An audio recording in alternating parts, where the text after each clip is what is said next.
Welcome to 5Alive. I'm BobbyT. And I'm Martin. And we are a video podcast reviewing our favorite things from wrestling to video games to toys. To adult diapers. You never know what's next. I know what's next.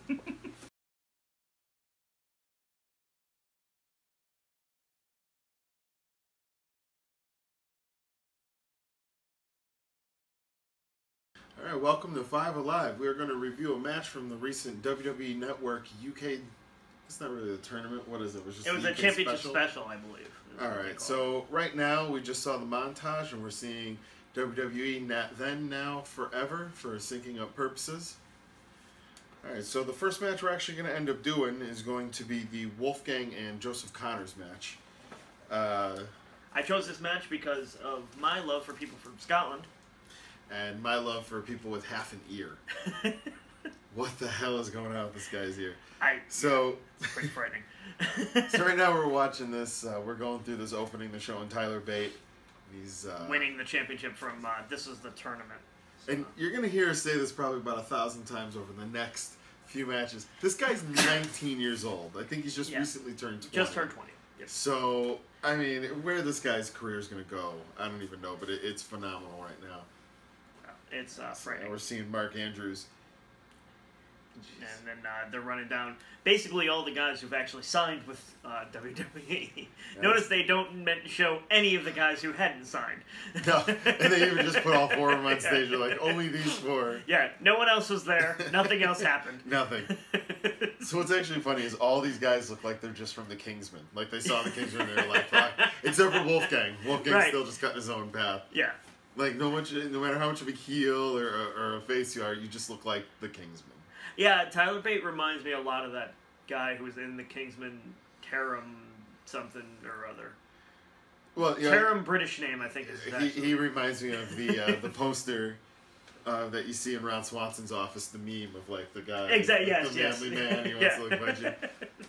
He's got that going on. Meanwhile, Pete Dunne looks pretty much like, oh god, just the absolute pugilist. Like he takes punches for the face for fun, and then goes on to just dish out more punches to the face. God, that belt. It stops me. It's just such a beautiful belt. It's a very, very nice looking belt. Joseph Connors looks like he was randomly put into that suit. Like, he just doesn't fit in the suit. I have to say, my favorite part is all of these guys, their gimmick is essentially that they're badasses. Well, yeah, I mean, it's pretty strong style. That's really pretty much all there is. What's your gimmick? What do you do? I can take a beating and give one out. I punch people in the face. Yes. Like, that's the whole interview. Except for Mark Andrews. Mark Andrews is, he's the high flyer. But everyone else is just, no, I take punches. I even love Dunn's mouthpiece. Just great. Like, the glittery mouthpiece. I like the fact that mouthpieces are coming back.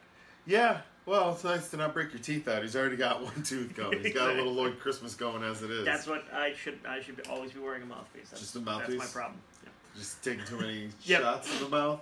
Well, in different ways. So, I know this would never happen because they would lose entirely too much money, but these smaller shows just feel so much better.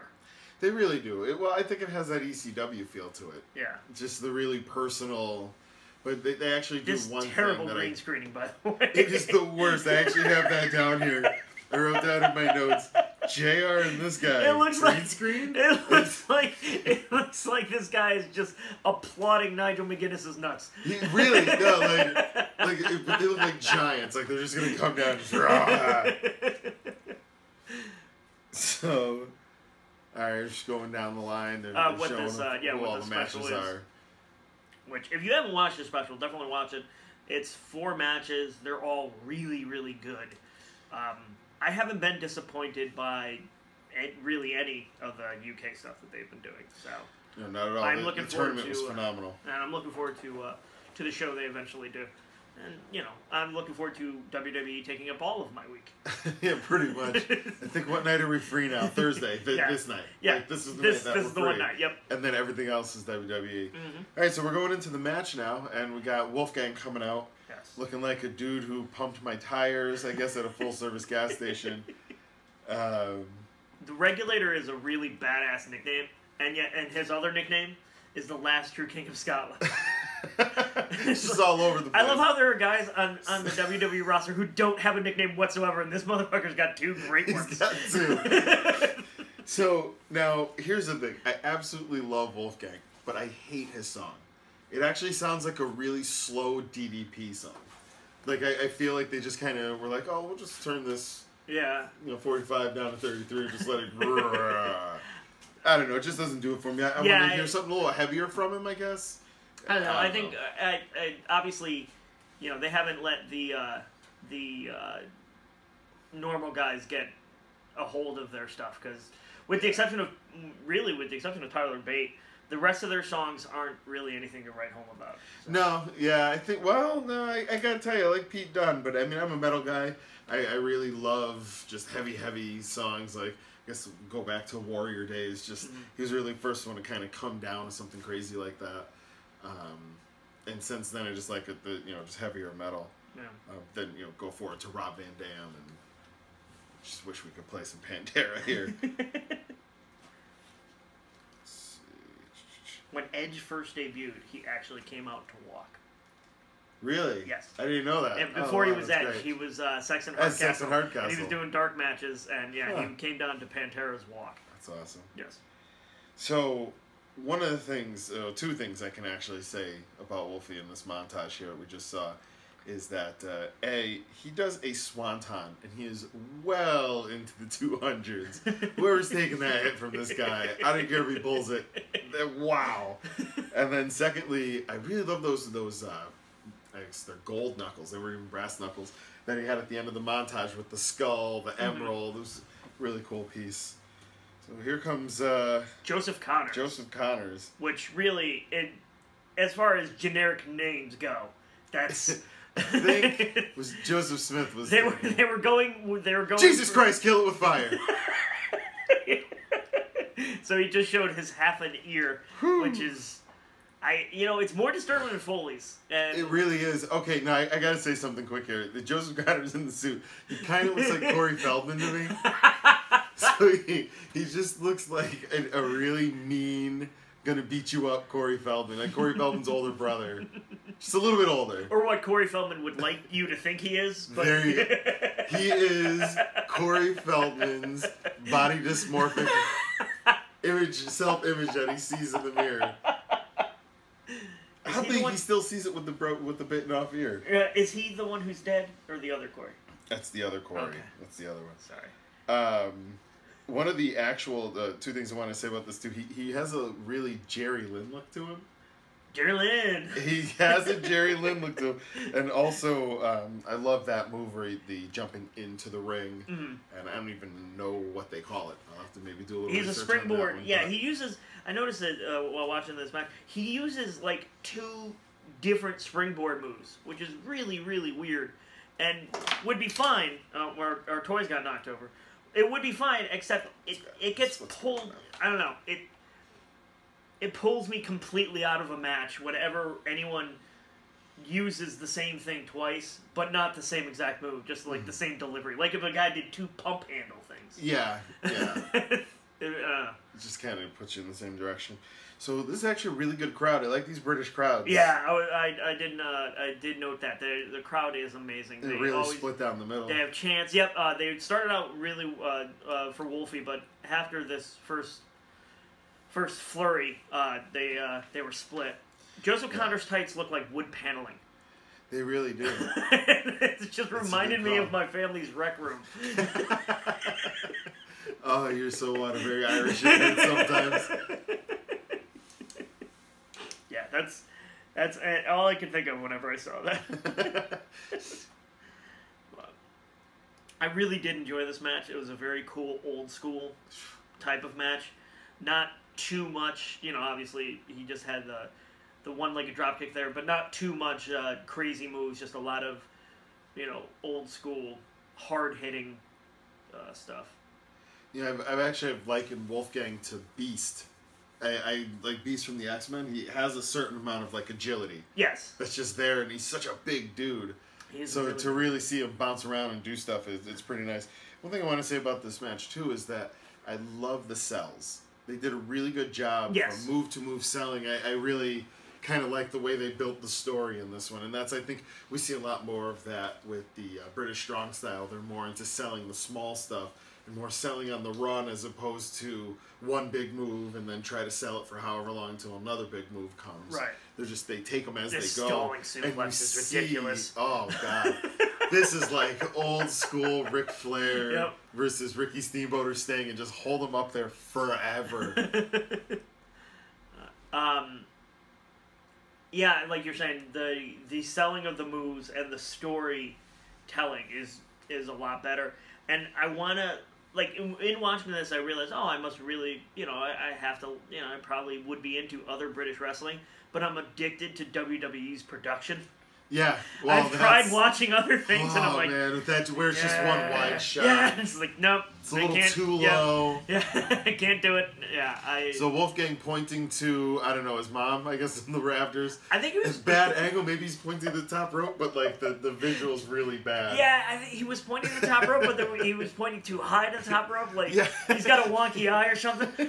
he's pointing to the top of a cage. Like, I'm going to the top of... I'm going to the top of this fictitious cave. Get me some nachos.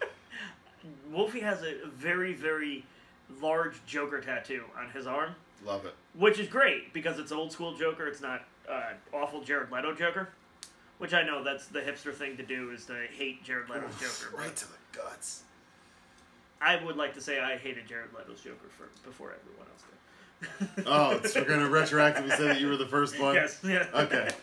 You heard it here first, folks. A year and a half later. Can we discuss Joseph Connors? And the only way I can describe it, and I know this is horrible, but it's like a slave tattoo. It's like a tattoo. Okay. I wanted to talk about this a little later. Because I actually wanted to say something real quick about this crowd, is that they kind of get really cold right around now, but then they're about to get, like, crazy rowdy. This move here I didn't understand. Like, he jumped back into the ring, I guess to break the count, and then he did almost a cane bump into a springboard crossbody. Like, he landed on his knees. It was not the best thing, but didn't really detract from the match. The amount of cane bumps and backlash was painful. Kane was obviously working. It was the agent on every match, because he just went cane bump into a cane bump and then another cane bump. So I want to make sure we have the audio right here, so we're probably going to double hear it here. We'll hear it here. We might have to black this out. There's a big man like Wolfgang. That would be the best strategy. Like you said, keep him down in the ring. Nationalistically, what is the feel for... Okay, so right here, just wanted to make sure where we were in the thing. JR is about to start talking international civil relations between the United Kingdom and Scotland and how it relates to both Joseph Connors and Wolfgang. Now, what actually strikes me funny about this is more that Nigel here sounds like Murray Hewitt from Flight of the Conchords. He really does. He just... You ever seen Braveheart? Remember that? What the hell? He's just refusing to discuss the animosity between the Scots and the English. Nope, we're not going to get into it, JR. I know you're trying to push me somewhere, and I'm not going there. And then, this is according to them, this is all still going on. There's still, like, massive bloodshed between the Scottish and the English. Well, you did hear about that person who just got, drawn and quartered, right? What is this, 1750? And the way he tries to brush it off is one of my favorite things. And the commentary, ultimately, I had no problem with. But when he brushes that JR line off, I laughed for a solid minute. You ever see Braveheart? So, alright, now here's where I wanted to come around with the tattoo, because we're seeing a lot of really good shots of the world's smallest tattoo. Like I said, it reminds me of like a tattoo like an owner would give a slave, or just the market, nope, you're mine now. He signed on very early to an independent. He was really into it. But he's also afraid of needles, so he's like, "Can I have the smallest version you can make?" It doesn't even look like a pet tattoo. It looks like just a terrible birthmark. I'm really trying to figure it out. Like I was thinking maybe there was like a bigger design, and he just was like, I don't like this pain. I'm finished. Just finish what you got. And I'm out of here. So. He found out like very early in the tattoo session he's actually allergic to ink. Yeah, something happened. Why didn't you have the smallest tattoo? And meanwhile, we have like Wolfgang. Who's Right, like, exactly. He was just a tattoo. tattoos. Like Wolfgang is a walking tattoo with hair and teeth. Oh man. Oh, I love this. Just the agility on this guy is nuts. Whenever they would say Wolfie, all I could think of is The Simpsons, where groundskeeper Willie is consoling the wolf after he wrestles him to the ground. He's like, Wolfie. Here we have a double axe handle into a pin attempt too, but it was like the laziest Macho Man. Like we're just kind of building the story. You'll notice Macho Man does that quite a bit. You'll see him just do this lazy axe handle. What was the point? There's a good one and there's a lazy one, but you'll the point notice behind that. those tights? Like it's really bothering me. Whose tights would that be? Wolfgang's tights? No, Connor's. Like the wood paneling, the the Jurassic Park ripoff ass logo. What is it? Do you just want to like roll up on his thighs and play a board game or something? No, I just I don't. It's really bothering me. I just don't understand the thinking behind it. That counter was amazing, phenomenal, and just the agility needed to pull that off. And he's just like you said, he's really selling the ribs. Which is, it's such a good sell on the ribs, I think. Yeah. And that's, again, going back to just the British style. They really do build a match more in ring by really that sell on the run style. Yeah. Oh, God. I guess we call it, a reverse code breaker? Something like reversal? that. Yeah. So good. Crossbody, I got written down here, crossbody into front code breaker. This is a nice breeze roll by Connor, which I'm calling it from now on. Anytime anyone rolls out when someone's on the second or the top rope, it's now called a breeze roll. So after that Backlash match. We are going to review the Backlash match of the Usos. Oh, there it is. That jumping into the rope into the DDT. Oh, it's just so beautiful. We will be reviewing the Breezango / Fashion Police versus the Usos for the WWE SmackDown Tag Team Championships. So definitely watch that. We're going to put the link to that probably somewhere down here. Mm-hmm. I don't know, maybe somewhere around this guy's face. No, not over that. I don't even know it. You're just knocking I'm things over. voguing. All right, so back into the match. What do we have here? So... this sequence here was kind of awkward. Like, they didn't know what to do. Like, it was a real terrible kick, and then then into the military press. Lost the spot, went back into it. But, they recovered nicely. Yeah, no, and this is really nice. Still selling the ribs, so that way you can't get them up. The one-arm push-up powerbomb was pretty nice. The sit-up powerbomb. Yeah. And then Wolfgang just kicks kick Connor in the face! I absolutely love this. I have this actually in my notes. I said, he kicked his face. Who's actually a heel here? Yes! He just He's like, you need to get off of me just right full now. out no, here's just get away from me. Your half ear so good. Your half ear is creeping me out. I want you away.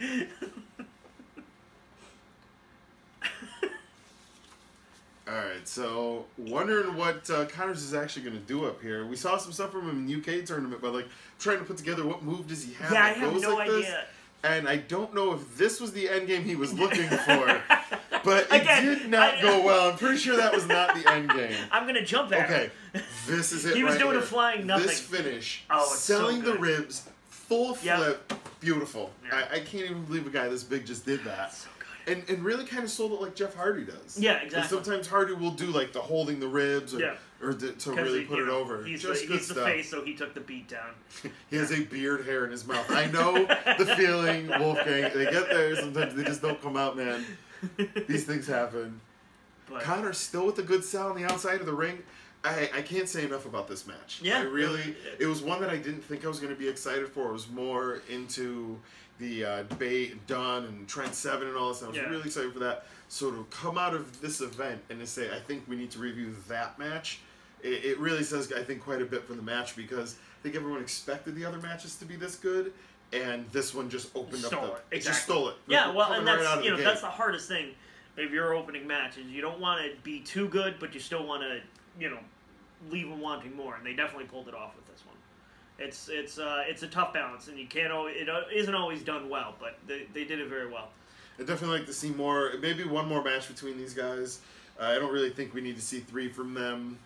Although, looking at this guy at Connors, he's really selling the hate right now. Yeah. Wolfie's getting put over his face. Definitely. So I think we need to see some the heelish crowd, tactics. The crowd was definitely behind him. There was a split. There was a split about halfway through, but then the crowd was pretty solidly behind Wolfie. I think it's where once we found out who face and heel was, exactly. it is kind of when you saw that in-ring storytelling. And that's what these guys, again, they just have it over everyone else. They're so actually telling a story. And yeah, I as much as I love the new generation on the main roster, that is something that some of them do lack, unfortunately. Yeah, and I don't know if it's because of how they come up or what it is, but it's I don't know. I think coming up without that grind of the bingo halls and everything else just. It does a disservice to some people.